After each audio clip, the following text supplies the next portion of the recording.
Claire, thanks very much for joining us from Dublin. Just give us some insight, if you can, in terms of the outlook for the Irish market, I guess across all of the sectors where you're active. Well, the outlook for the overall property market in Ireland is reasonably positive, all things considered.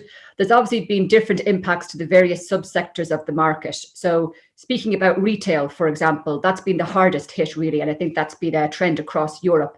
But there have been a few different outliers to that. So the ones that have been hardest hit, unsurprisingly, are things like entertainment, hotels, and high street retail.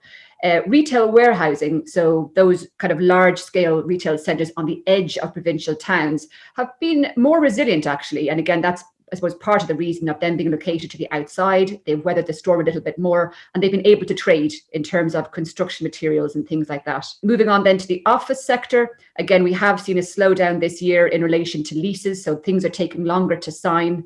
Again, travel restrictions have impacted on the take-up of space.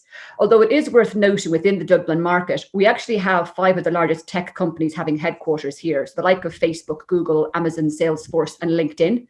So there's about 4 million square feet in relation to office campuses. So a very robust FDI presence here. And recent signings again with Amazon in the Irish market post-COVID.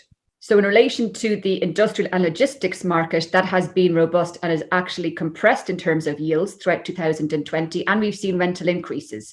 So again, that's partially on the back of Brexit, and in relation to COVID, again, sales moving online, etc. In relation then to residential, which is my area, we've seen a lot of investment appetite for PRS in particular. House sales, actually surprisingly this year, most economic predictions now are talking about price increases in house sales for individuals.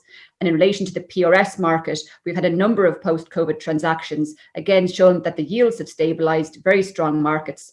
So overall, I think Ireland is very well placed in terms of the fundamentals. So when we look at the market overall, we have GDP, it's forecast to be the highest in Europe. We have very strong FDI. So the IDA, which is the company that brings investment into Ireland, they're looking at a 3.6% employment increase throughout 2020, predominantly on the back of technology and pharmaceutical. And then we have then the really strong fundamentals in terms of demographics.